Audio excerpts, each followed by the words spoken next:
Damuka nesimba mangwanani, damuka ndichifunga denga, damuka ndichifara kwazvo, nekuti tenzi anemi, ndichiziwa ndiri mukupenya. I greet you all in the wonderful name of Jesus Christ. Tinokuchingamidzai once again ku health message yedu. Now, Mwari is a wonderful God. He is a God who created us. He created our bodies, and He knows exactly what our bodies need. When He created us, pekutanga chaipo muna Genesis, vakabva vaisa vakatipa zvacho zvakafanira kuwanikwa nemiri yedu. Now, muna Genesis 1 verse 29, the Bible says, "And God said, Behold, I have given you every herb bearing seed, which is upon the face of all the earth, and every tree in which is the fruit of a tree yielding seed. To you it shall be for meat." Now, Mwari, in His infinite wisdom, gave us fruit as food. God, in His infinite wisdom, gave us every herb-bearing seed for food. And then isusu neyedu wisdom tikabata zvipawo zvimwe zvinhu zvatakazodya zvikasazofambirana nemiri yedu. Hence we have so many diseases now. But if one is to look at the diet, vanofanira kutarisa the diet yatakapiwa originally naMwari. If we find we've been talking nema health messages edu, ese kana tichitaura about eating well, we go back, eat nuts, eat grains, eat more natural foods. Zvinorapa madiseases akawanda. Stress iri kurapiwa nefood, grains. Endometriosis yatakataura nayo nezuro iri kurapwawo nema fruits and a lot of grains and nuts. So when we're talking about diet, munhu ngaasarudze diet inoenderana ne-natural state yatakapiwa naMwari. Let us try and go back to that natural diet yatakapiwa naMwari. Let us choose a diet and choose more of food dzine seeds, dziri high in grains. We have our millets, we have our nuts, we have our normal maize meal. Ngatidye chikafu chakada kudaro. We have vegetables atakazopiwa muna Genesis 3 verses 8. Mwari vanozoti iwo. Genesis 3 verses 8 ngativerengei. Inoti iyo, "And they heard the voice of the Lord God walking in the garden in the cool of the day, and Adam and his wife hid themselves from the presence of the Lord God amongst the trees of the garden." Now, grains, fruits, nuts, nema vegetables, this is a diet that the Lord our Creator chose for us. And zvinhu zvatofanira kuramba tichidya. Now you'll find kuti even health experts have noticed kuti fruits nema nuts have a tendency of imparting strength, power and endurance and vigor of intellect that are not affordable by a more complex and stimulating diet. Now, diet should be suited for each season. And this is great because Mwari vakabva vachipa fruits hauyi season yese. You'll find kuti pane fruits anouya time munana December, pane fruits anouya early during the year. I mean, kozoita mamwe anouya mid-year. Now, they come at the right time for the right environment. So tofanira kudzidza kudya fruits at the right time and for the right environment. Now again, we have to eat zvichienderana nebasa raunoita. Munhu anoshanda kumine haazodyi zvakafanana nemunhu ari kushandawo muoffice. Zvinhu zvacho zvinofanira kusiyana because there is manual labor. They need a lot of energy, and with the other type of labor not much energy is exerted. Saka ukazodya semunhu ari kumine, you'll have a lot of energy iri kungostowewa mumiri. So as a result, one should eat also recognizing the kind of work that they do. Now, we should also be able to eat fruits and yet they are healthy for us. I'll use an example, my olives. Olives have an acquired taste. They call them an acquired taste. The reason being, naturally, kana uri munhu akajaira kudya cakes and sugars and everything, when you try to eat olives, they don't taste very good. But the more you eat them, the more you like them. And hence the body and the mind begins to acquire the taste and enjoy it more often.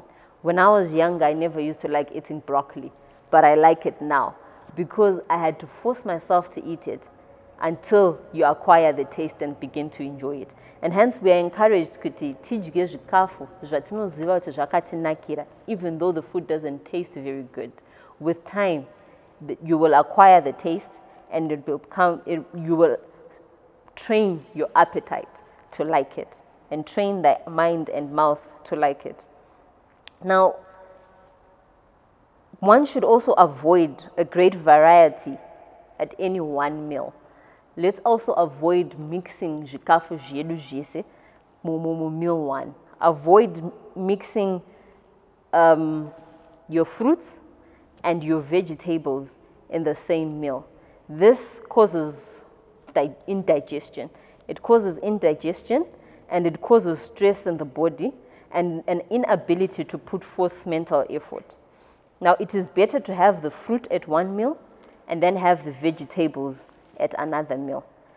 And then grains edu, if it is possible, by all means, let us try kumadya achidziya. When we're talking about grains that achidziya, we're looking at millet, rice, maize. Ngazvive zvikafu zvatinodya zvichidziya tisamirire kuti zvisvike pakutonhora kuti tizvidye zvinokonzeresa indigestion. Now, I think for today, when we're talking about our diet and health, let us do our best to go back to our natural diet dzatakapiwa naMwari dzakanyorwa muna Genesis 1 verses 29. Thank you very much. Maakadiwa na vaMwari, toda kutenda Mwari panguva dzino nemukana mukuru waatipa nenyasha dzake nerudo rwake nekutichengeta kwaanotiita mazuva ose upenyu. Tichienderera mberi neprogramu yedu iri kuti revived by his word, tichibata pfungwa yokukosha kweshoko raMwari mukati muupenyu hwedu.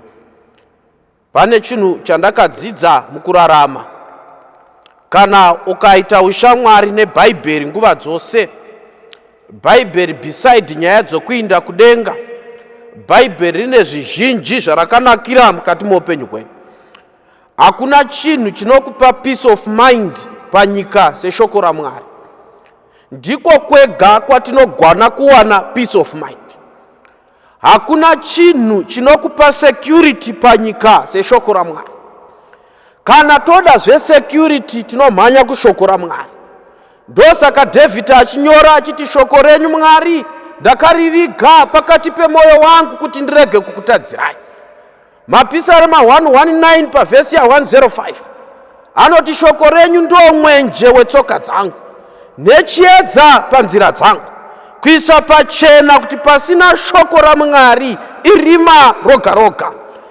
Panguva dzino dzemangwanani toda kudzidza kubva kubhuku ra2 Chronicles chapter 20. Musoro wenyaya unoti more prayer, more power. Kuisa pachena kuti patinowedzera munamato, simba rinowedzera. Vazhinji vanofunga kuti kunamata kunzvenga Satani. Kunamata hakusi kunzvenga Satani, nokuti Satani tinaye nguva dzose.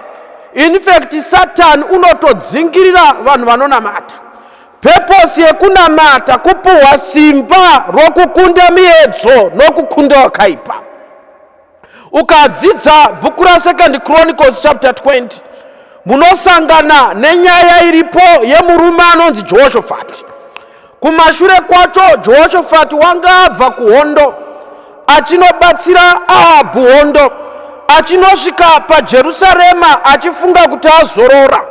Zvino dzine Bhaibheri, maMoabites, maAmmonites nemaMenites vakaronga hondo kuzorwa naJehoshaphat. Teererai vanhu vaMwari, panyika pano hapana zororo. So long uri upenyu hapana nguva yekuzorora. Satani kana kune chinhu chaari kuita panyika, ari kuronga hondo dzekurwa nevana vaMwari. Saka zvinofana kutibatsira kuti tigare tiri pamunamato. Zvinodzi varonga hondo, kaverenga vhesi ya2. Zvinodzi vamwe varume vakauya kuzodza Jehoshafati. Vakati vanhu vazhinji vari kubva kure kuzorwa newe. Kuisa pachena kuti ende Satani paanotirongera hondo.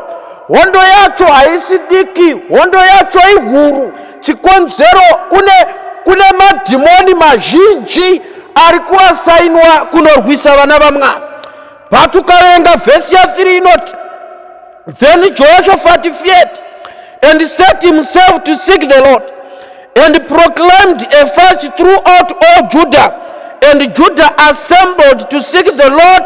From all cities of Judah they came to seek the Lord. Ndo pandinoda murume Jehoshaphat was a powerful leader because waiziva kwakunotsvaka betsero.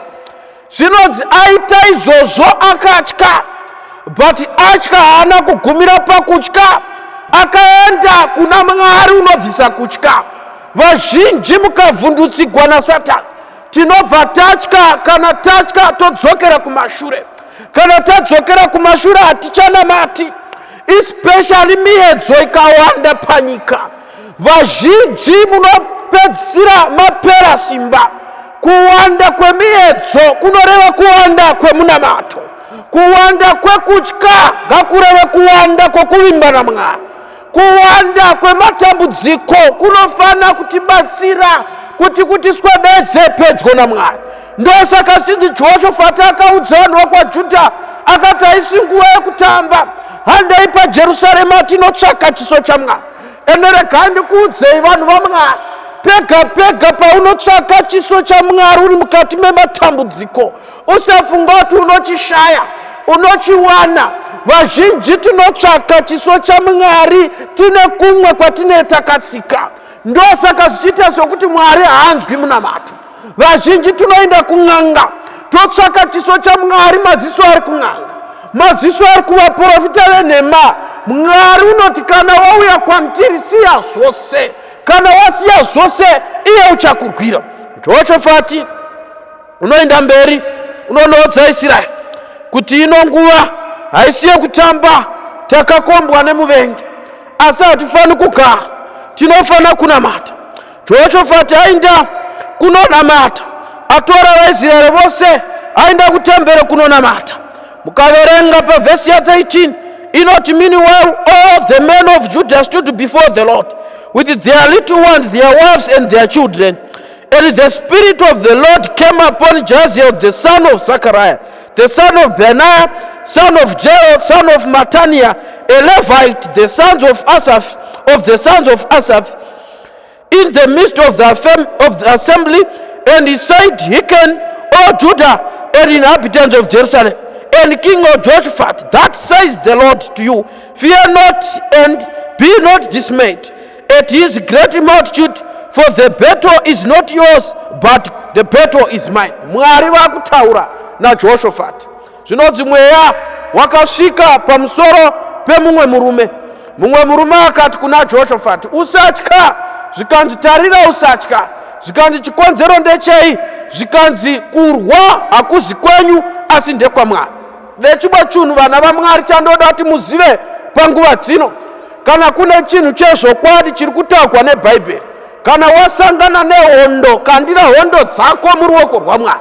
Vazhinji tinoda kurwa hondo dzomweya tichishandisa zvinhu zvenyama.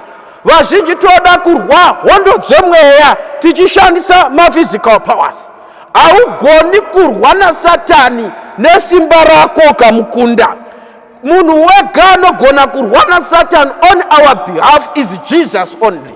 Ndosaka Mwari vachideclare kuna Jehoshaphat kuti iwe Jehoshaphat usatya, kurwa hakuzi kwako asi ndekwangu.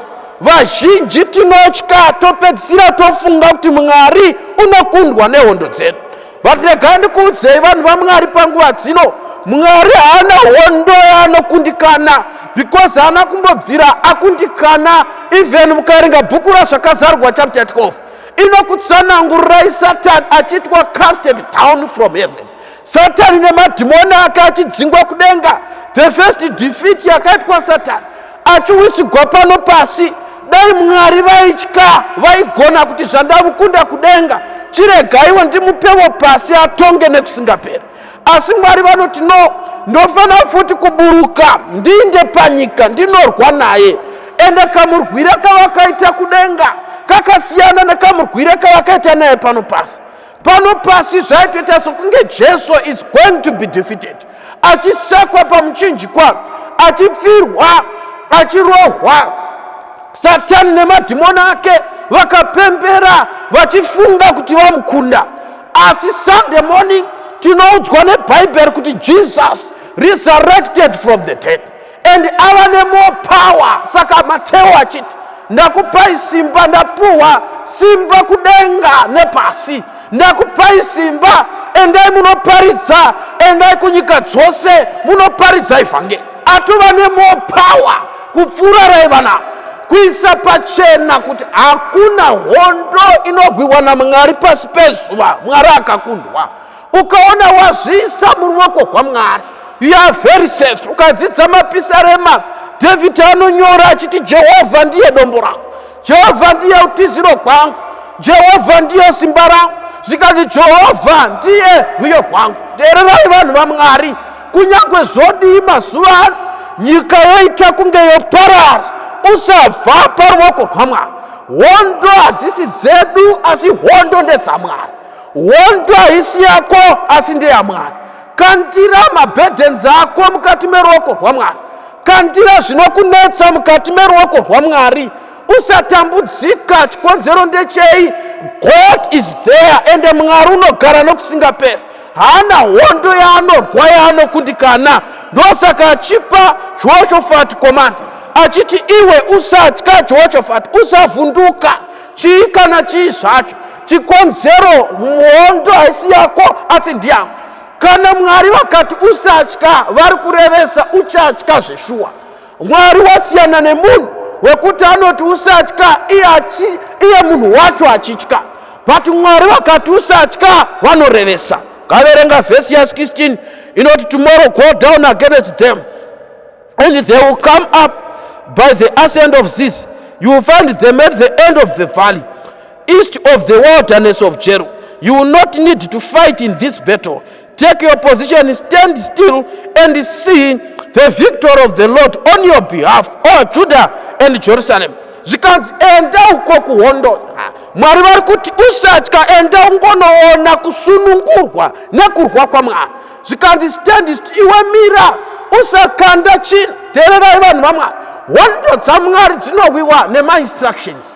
Kana Mwari vakakuti ita so, ita saizvozvo. Mwari vakati usavimba nen'anga, usavimba nemaprofita enhema, usavimba nepfuma yako, asi vimba naJehovha Mwari wako nemwoyo wese. Mwari vari kurevesa. Take God, tora Mwari, utore shoko rake, urichengete mumwoyo mako. Chinhu chatinofana kuchenjerera mazuva ano, kuteerera zvinotogwa neshoko raMwari. Vazhinji tiri kupesana nemablessings aMwari. Why? Because hatiteereri shoko rake. Vazhinji tinoda matestimony, asi hatidi iye Mwari wacho unotigadzira matestimony.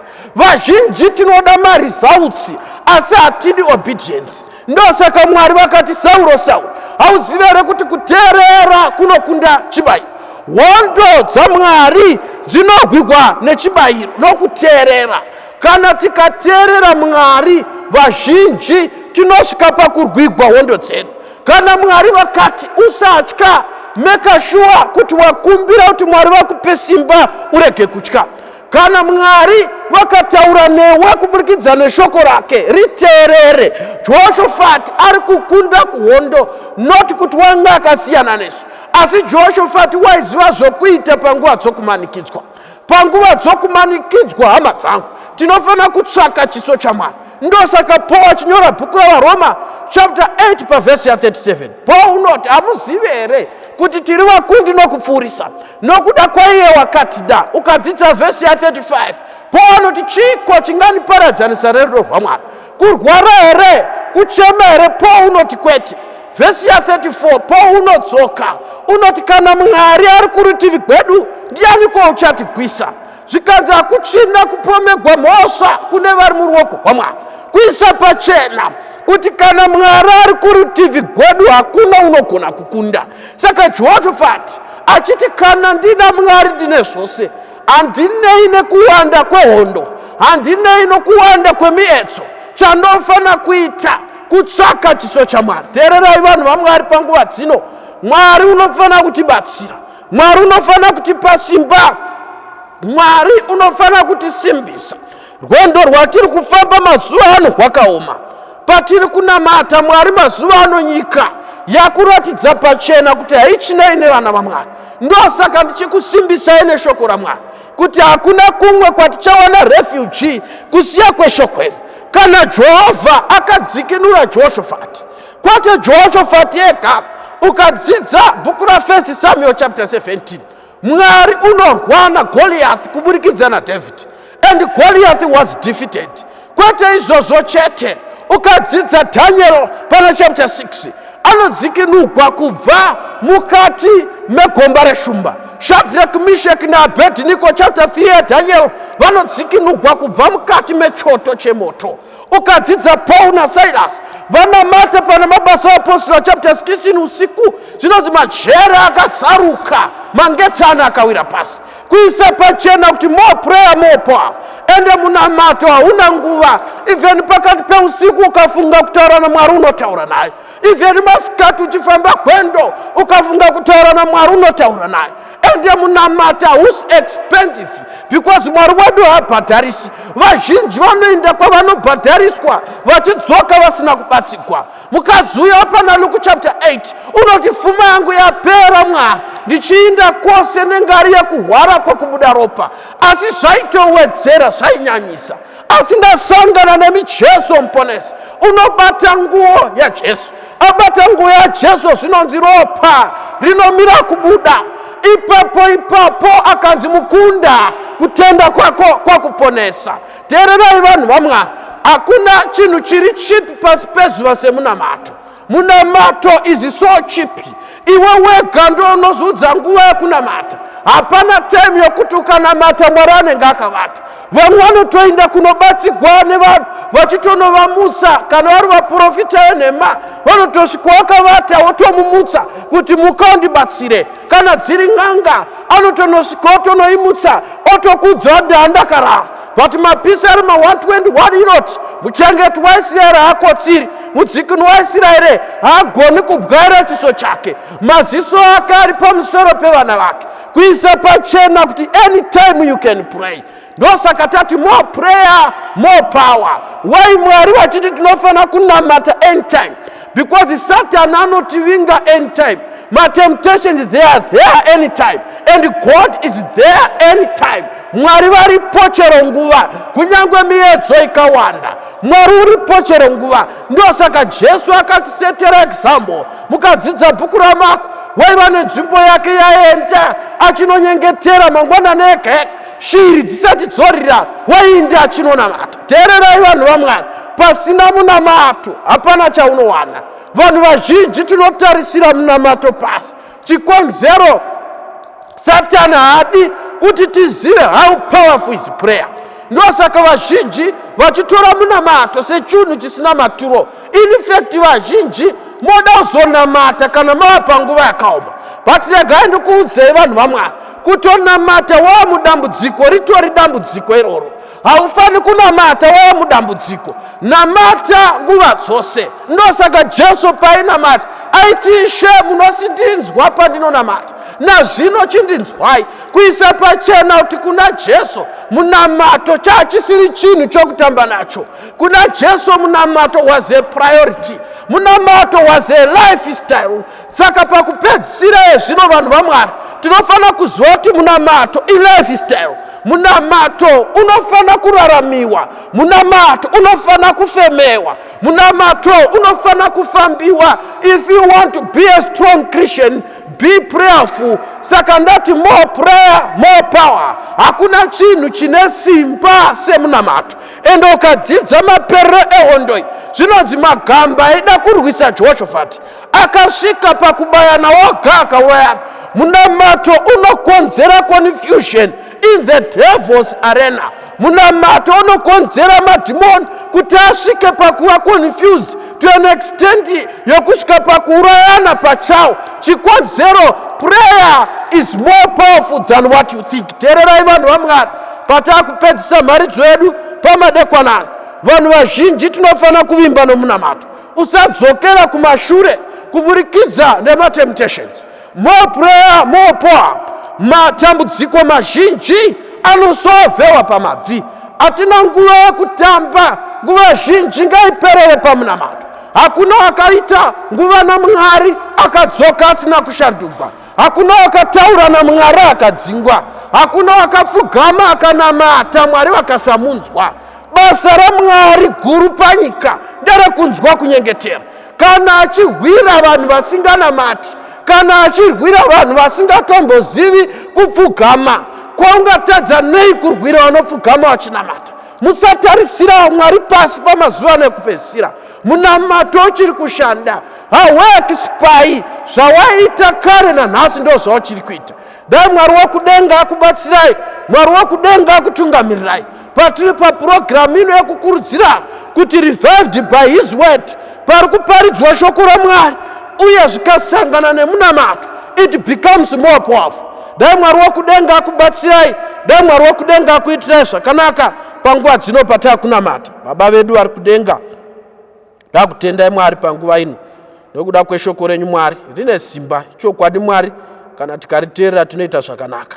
Chitibatsirai Mwari wokudenga, mutipe simba rokunamata. Tisadzokera kumashure, murambe muchitibatsira. Mazita enyu Mwari, nomunamato wedu muzita raJesu. Amen.